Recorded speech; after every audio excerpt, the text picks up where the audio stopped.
The food that we eat is what we are made up of. We eat good things, our body develops a sattvic inclination, comes into the mode of goodness. And if we eat garbage, then our body also transforms accordingly. What we are eating, that is what our body is made of. That is common sense. More importantly, our mind is also made of that. People come to me, Swamiji, gussa bahut aata. I have this problem of anger, extreme anger. I said, do you eat chilies? I love chilies. That is causing the anger. It's enhancing the tamogun, the mode of ignorance. Give it up. I can't give it up. Then you can't give up anger as well. There's a direct link between the food and the mind. And the Chandogya Upanishad has a story in this regard. The Guruji was teaching his disciples that food has an impact on the mind. So the disciples said, Guruji, this does not seem plausible to me. The mind is subtle and food is gross. How can there be a connection?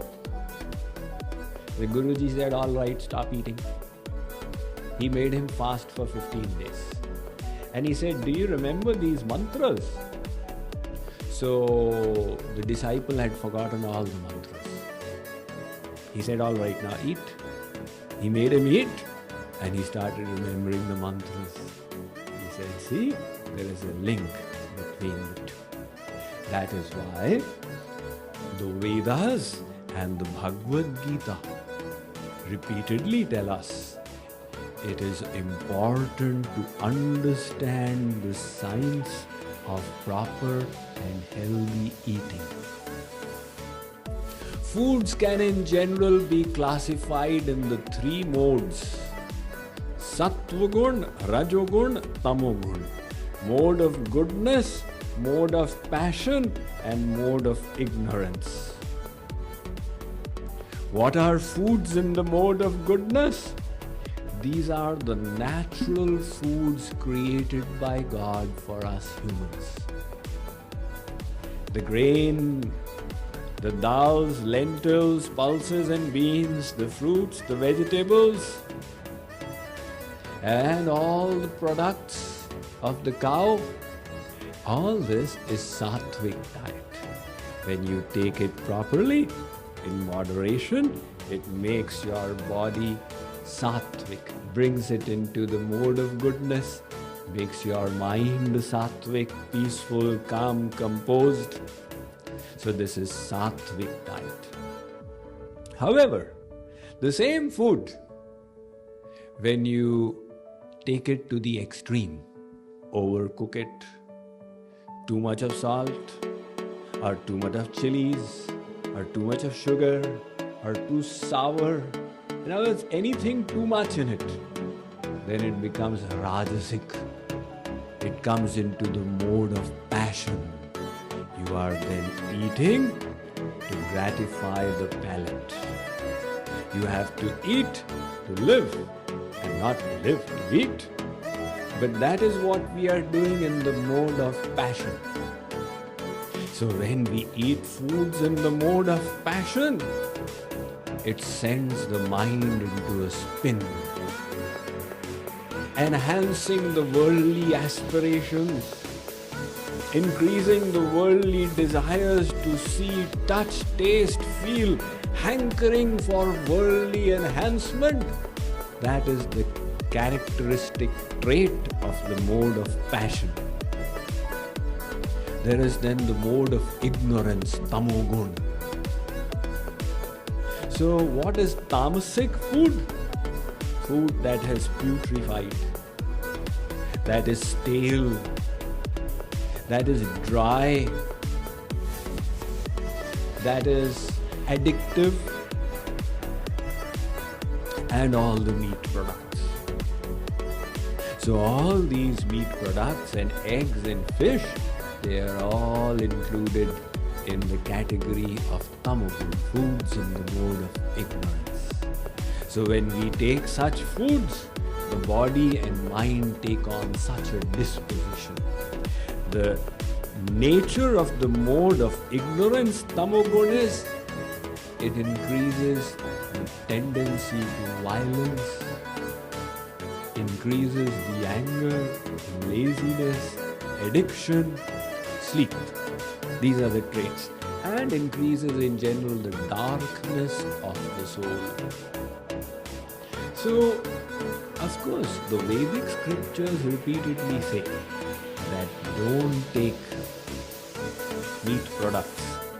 But throughout the world, in all religious tradition, we find that many noble souls, saints, thinkers, although born in meat-eating families, they naturally gravitated towards vegetarianism.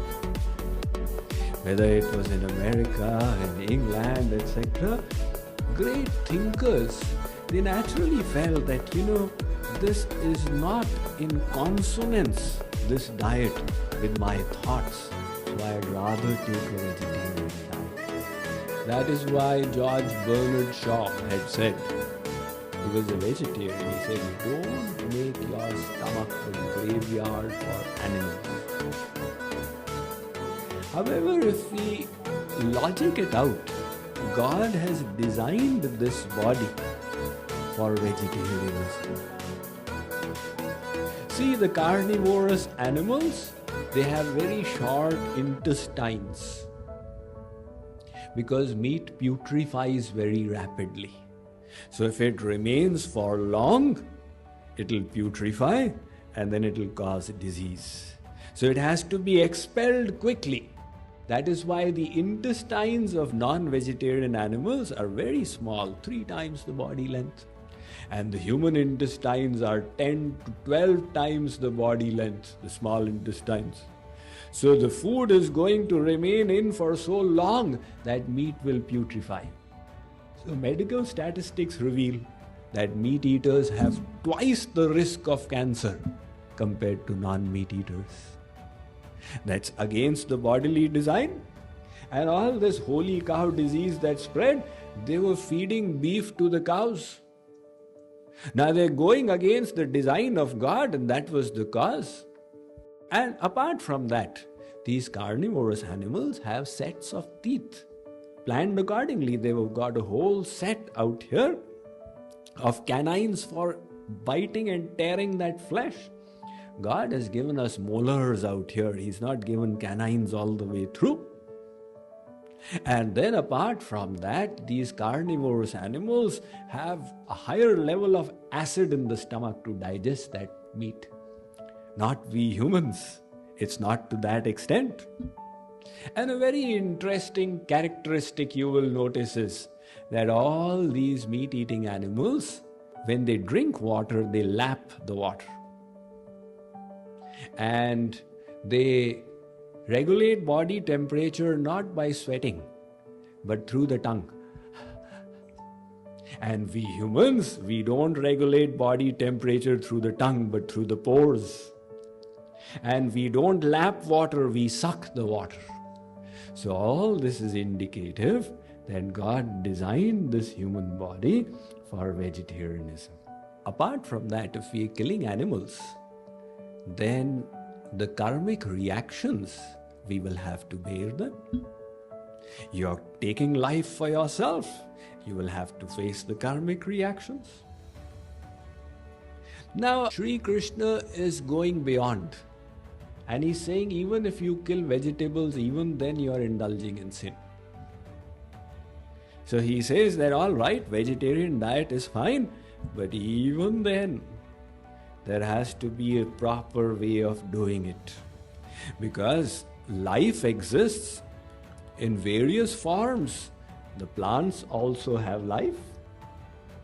Dr. J.C. Bose, the Calcutta scientist in the early 20th century, he revealed how the plants possess consciousness and you can enhance their growth through music. And when the gardener walks in, who loves the plants, their vibrations change. And when a hunter walks in with a gun to kill the birds, again the vibrations of the trees change. So these trees possess consciousness, they possess life, they also have souls. If you are killing them, you are still involving yourself in karma. So how to release yourself from the karma of killing these vegetables and plants? So Sri Krishna says, Arjun, those who offer their food to